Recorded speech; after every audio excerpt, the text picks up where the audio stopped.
Hello everyone! Welcome to my channel, Orchids and Me. Thank you for watching and thank you for subscribing.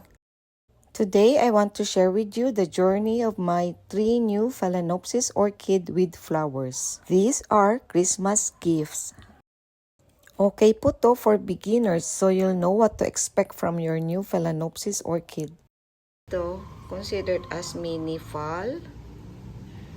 Kasi maliit siya. At maliit yung flower niya para sa akin. Then, itong isa ay medium. Then, ito ay large.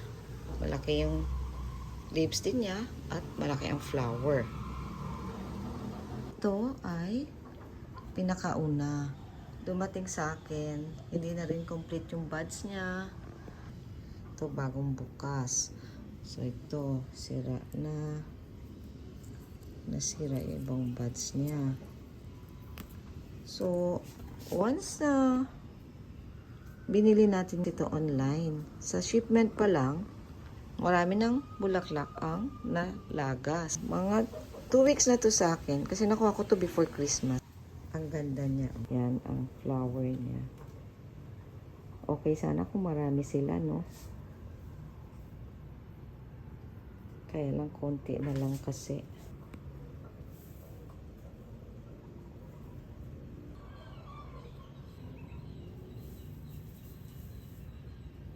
Na-receive ko ito, nakaganito.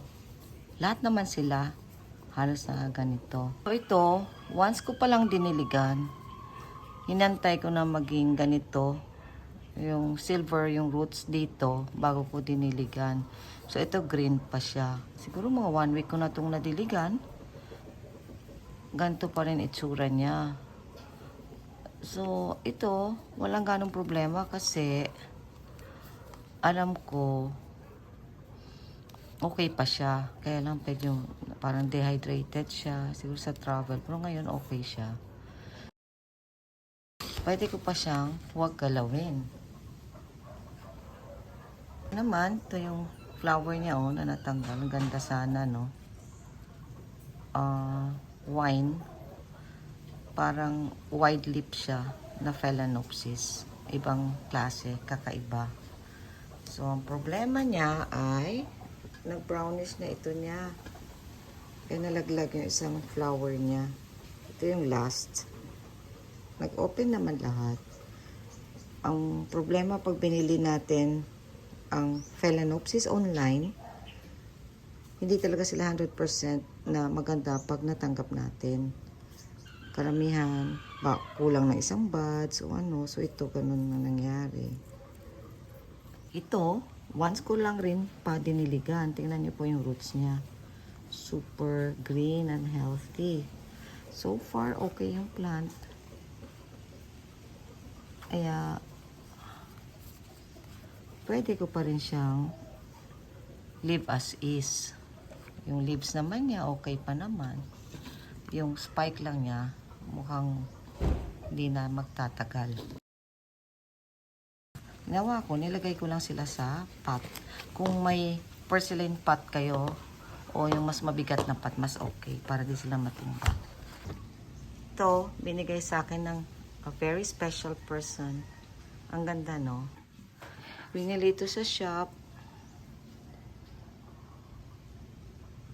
Di ko alam kung saan, sa Alabang yata, pero kita niyo po yung flower. Halos walang buds na na-drop. Hindi kasi ito na-ship. So, hand carry, papunta sa akin as a gift. Kaya sobrang ganda niya. Flower niya ang ganda. Naman ito ay ayan. Nagtanggal na yung mga leaves niya. And, hindi ko pa ito nadidiligan. Mukhang mamamatay na siya.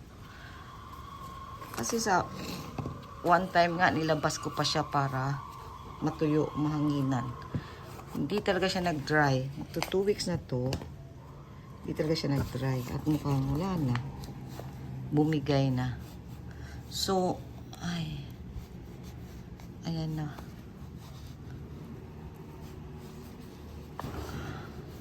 Hindi ko kasi siya niripat agad kasi nga may flower siya. Ang ganda.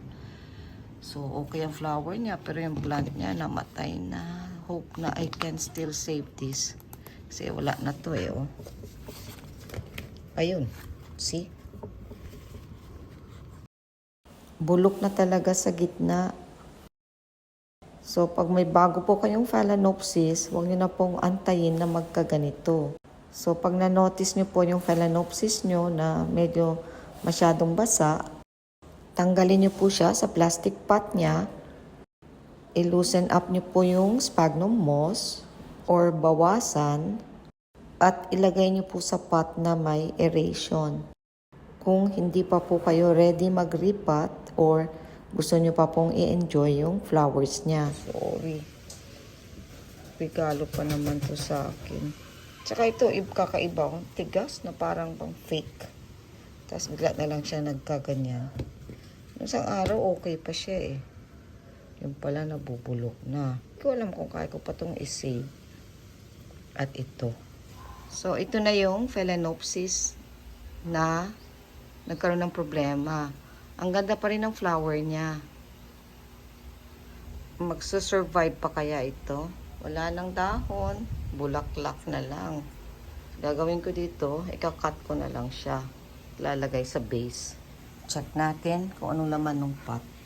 Tinanggal ko siya dun sa plastic pot niya. Pero tingnan niyo po, wala na. Ang ginawa nila ay pinalibutan nila ng moss. So, yun. Pero, talagang patay na yung ugat. Hindi ko alam kung anong preservative ang nilalagay nila dito. Pero, tingnan niyo po, oh. Parang patay. Matagal nang patay yung ugat niya. Pero yung flower niya, tingnan niyo. Pag tinignan niyo, ang ganda pa rin, di ba? Kasi ano to eh. Ito yung huli yung nakuha ang Phalaenopsis. Magto 2 weeks pa lang. Pero tingnan niyo, oh. Wala na. Kinumpak nila masyado yung sphagnum moss at tinago nila yung ugat. Tingnan nyo hanggang dito lang, oh, wala na. So, tinago. Ito yung nabili sa parang flower shop.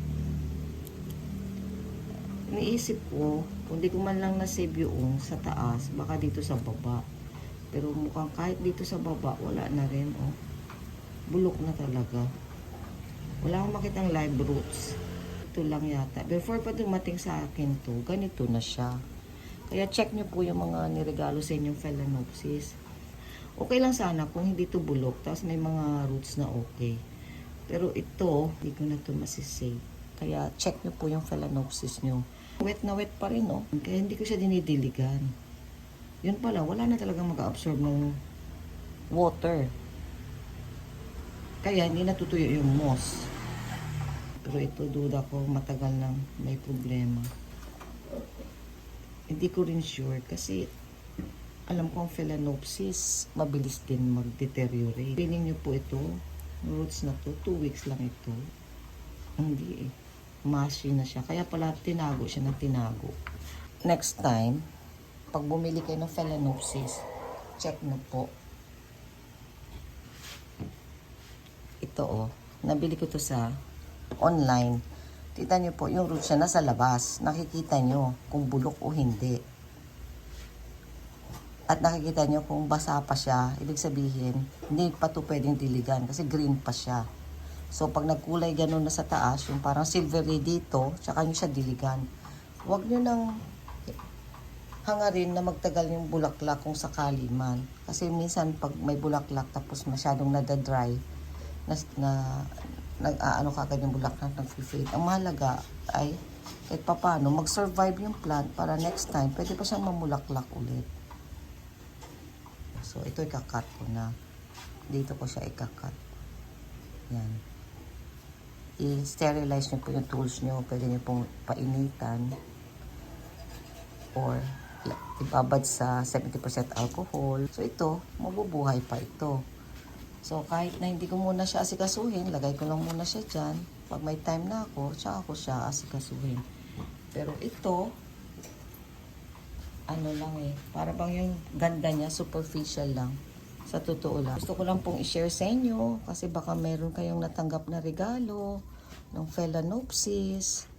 Tapos, masyadong basa rin yung media or ganitong itsura, tanggalin nyo na po yung moss, ilagay nyo na sa pot na bago, or pwede nyo ilagyan ng ibalik ang konting moss kung wala na kayong ibang media. Kailangan pong madry. Check nyo po yung pot. Hindi porket maganda yung bulaklak niya ay okay yung plant. Tinaw niyo po to. Parang fake, no? Parang plastic. Ang ganda, ang kintab, ang kapal, pero bulok na pala. Meron pa siyang ganyan. So, yun lamang po. Thank you for watching. Like po kayo, comment at subscribe. Hit nyo po yung notification bell para ma-inform kayo sa mga bagong videos. Thank you. Bye-bye. See you next video.